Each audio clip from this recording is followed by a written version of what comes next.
নমস্কার ফ্রেন্ড, আমি ঋত্বিক ছোটকাটা আপনাদের সবাইকে স্বাগত জানাই। আজকের প্রধান বিষয় হলো ইলিশ কাহিনী। ইলিশ নিয়ে আজকে আলোচনা করব।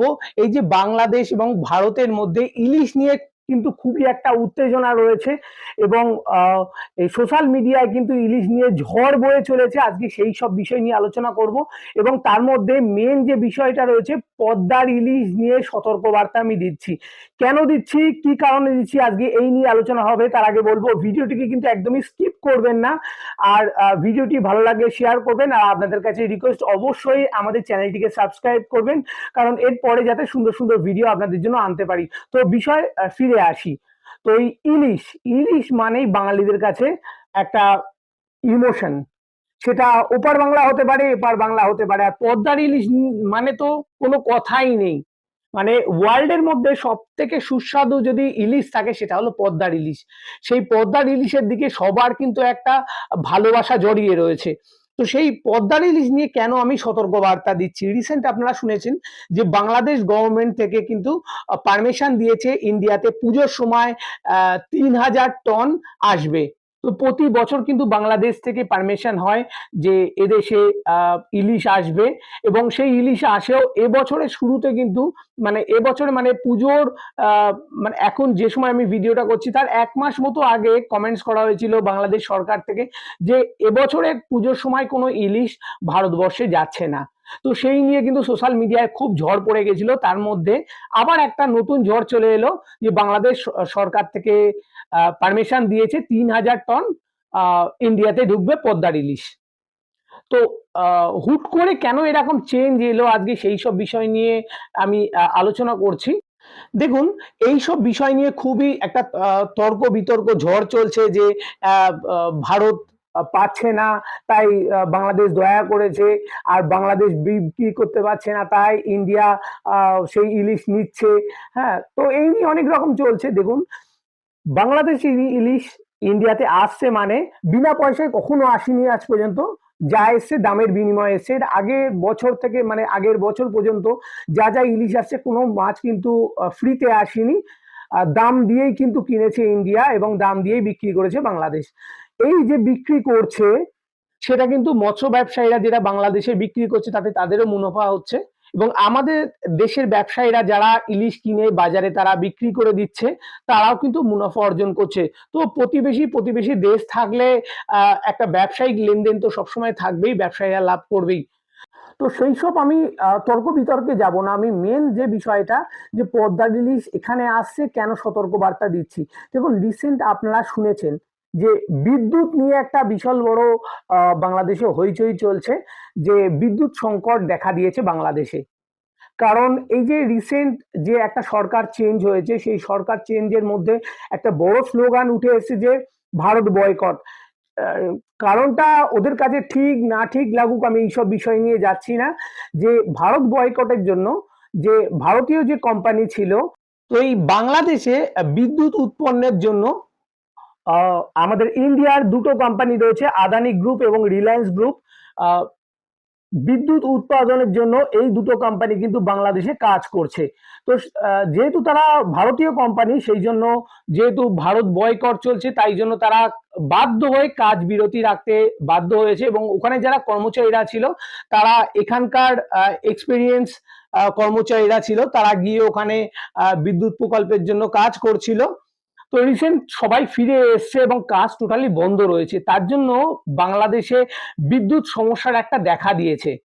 তো বাংলাদেশ মিডিয়াও কিন্তু এই নিয়ে ঝড় উঠেছে এবং সবাই পোস্ট করছে যে বিদ্যুৎ সমস্যার সমাধান চাই, এবং সেখানে সমস্যা হচ্ছে, মানুষও সেটা নিউজেও বলছে। একবার দেখে নিন ভিডিওটা। ঘন্টার পর ঘন্টা বিদ্যুৎ নেই, কখনো বা এলেও আবার লোডশেডিং। গরমে নাভিশ্বাস শিশু ও বয়স্কদের। ব্যবসা বাণিজ্যে পড়ছে বিরূপ প্রভাব। বিদ্যুৎ এই আছে এই নাই, 10 মিনিট বিদ্যুৎ দেয়, 1 ঘন্টা বিদ্যুৎ নাই। বাচ্চারা অতিষ্ঠ, মাথার জন্য পড়াশোনা করতে পারতেছে না, এই আসে এই যায়, 1 ঘন্টা থাকে, 3-4 ঘন্টা নাই, আধা ঘন্টা থাকে, 2 ঘন্টা নাই। ঘন ঘন লোডশেডিং এর ফলে ব্যবসা বাণিজ্য হচ্ছে ক্ষতি। ঘন্টার পর ঘন্টা বিদ্যুৎ না থাকায় ক্ষুব্ধ ব্যবসায়ীরা। লোডশেডিং এর বিরূপ প্রভাব পড়েছে সিরাজগঞ্জের তাঁতপল্লীতেও। আগে দিনে 20 লাখ পিস শাড়ি, লুঙ্গি, গামছা, ধুতি উৎপাদন হলেও এখন তা নেমেছে অর্ধেকে। 4-5 ঘন্টা কারেন্ট থাকে, এই যে একবারে বন্ধ সব ফ্যাক্টরি, এমনি বেচা কেনা নাই, তারপরে কারেন্ট নাই। সপ্তাহে 4,500-5,000 টাকা ইনকাম হইতো, এখন 2,500 টাকা 2,000 টাকা ইনকাম, এখন অর্ধেকে নেমে গেছে। এ নিয়ে ক্যামেরার সামনে কথা বলতে রাজি হননি বিদ্যুৎ বিভাগের কর্মকর্তারা। তারা জানান, চাহিদার তুলনায় সরবরাহ কম থাকায় লোডশেডিং এর মাধ্যমে পরিস্থিতি সামাল দেওয়ার চেষ্টা করা হচ্ছে। তো দেখতে পাচ্ছেন এখানে চারিদিকে কিন্তু বিদ্যুতের একটা সংকট চলছে। এই সংকটের মধ্যে আর আপনারা জানেন ইলিশ মাছ কিন্তু জল থেকে তোলার পরেই বেশিক্ষণ বেঁচে থাকে না। আমি বিদ্যুৎ কেন বলছি, কেন ইলিশের কাহিনীর মধ্যে বিদ্যুৎ নিয়ে আমি কথা বলছি। দেখুন, বাংলাদেশে বিদ্যুৎ ঘাটতি ঘটেছে, এটা একদম সত্যি কথা। যে ঘাটতির জন্য কোল্ড স্টোর গুলো, মানে এই ইলিশ মাছ বেশিক্ষণ বেঁচে থাকে না আমরা জানি, তো তাদের কিন্তু সেই ইলিশকে কিন্তু কোল্ড স্টোরে রাখতে হয়, নাহলে কিন্তু ইলিশ খুব তাড়াতাড়ি নষ্ট হয়ে যায়, তাকে রাখা যায় না। এবং সেই কোল্ড স্টোর গুলো সেই ঠান্ডা দিতে পারছে না, যেহেতু বিদ্যুৎ থাকছে না, ম্যাক্সিমাম সময় ওদের ওখানে বিদ্যুৎ চলে যাচ্ছে, এই জন্য মাছ রাখতে পারছে না। সেই জন্য ওদের এক্ষুনি রপ্তানি করতে হবে, নয়তো বাংলাদেশের জনসাধারণ খেয়ে নিতে হবে, না হলে ইলিশ কিন্তু পচনশীল, নষ্ট হয়ে যাবে। তো সেই জন্যই কিন্তু পারমিশন পেয়েছে ইন্ডিয়ায় চলে আসার জন্য। এবং মৎস্য ব্যবসায়ীরা, আমি সরকারের দোষ দেবো না বা জনগণের দোষ দেবো না, মৎস্য ব্যবসায়ীরা এই মাছটাকে ইন্ডিয়ায় আনার জন্য কিছুদিন সময় থাকছে। তার মধ্যে কিন্তু তারা, যতদূর আমার খবর অবধি রয়েছে, যে তারা ফরমালিন মাখিয়ে রাখছে যাতে মাছটা বেশি দিন অবধি ভালো থাকে, তাতে ইন্ডিয়ায় চলে আসবে, ইন্ডিয়ার বাজারে বিক্রি হয়ে যাবে, মাছটা কোনো নষ্ট হবে না। কিন্তু আপনারা জানেন যে এই ফরমালিন কতটা শরীরের পক্ষে ক্ষতিকর। তো এই জন্য বলছি যে পদ্মার ইলিশ এখন সব থেকে বেশি ক্ষতি হয়ে যাচ্ছে। যে পদ্মার ইলিশ, এখনো কিন্তু পদ্মার ইলিশ আসেনি, শুধু পারমিশন পেয়েছে, কারণ ওখানে কোল্ড স্টোর গুলো সব মানে বরফ থাকছে না, ওখানে গলতে শুরু করে দিয়েছে, সেই মাছকে কিন্তু ঠান্ডা রাখতে পারছে না, তো সেই জন্য পাঠিয়ে দেওয়ার সিদ্ধান্ত নিয়েছে।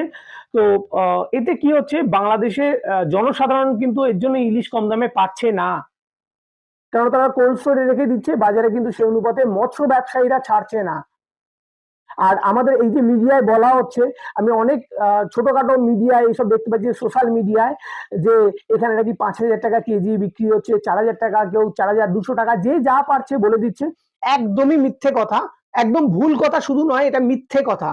কারণ এখানে এই রিসেন্ট আমি বাজার থেকেও নিয়ে এসেছি 900 গ্রামের ইলিশ, সেটা নিয়েছে 1,200 টাকা। আর 1 কেজি ওজনের যেগুলো ইলিশ রয়েছে 1300 থেকে 1600-র মধ্যে বিক্রি হচ্ছে।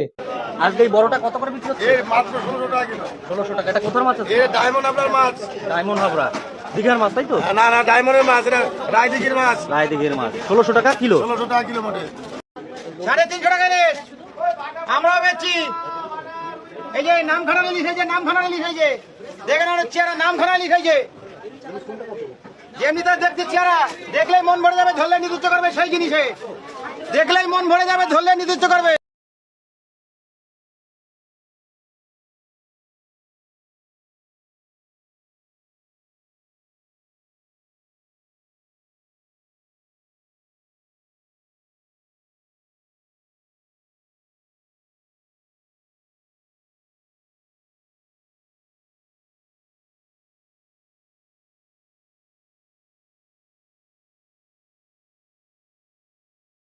তো এখানে ইলিশ পাওয়া যায় না, এখানেও ইলিশ পাওয়া যায়, এখানেও নদী আছে, সেই নদীতে ইলিশ পাওয়া যায়, সমুদ্রেও পাওয়া যায়।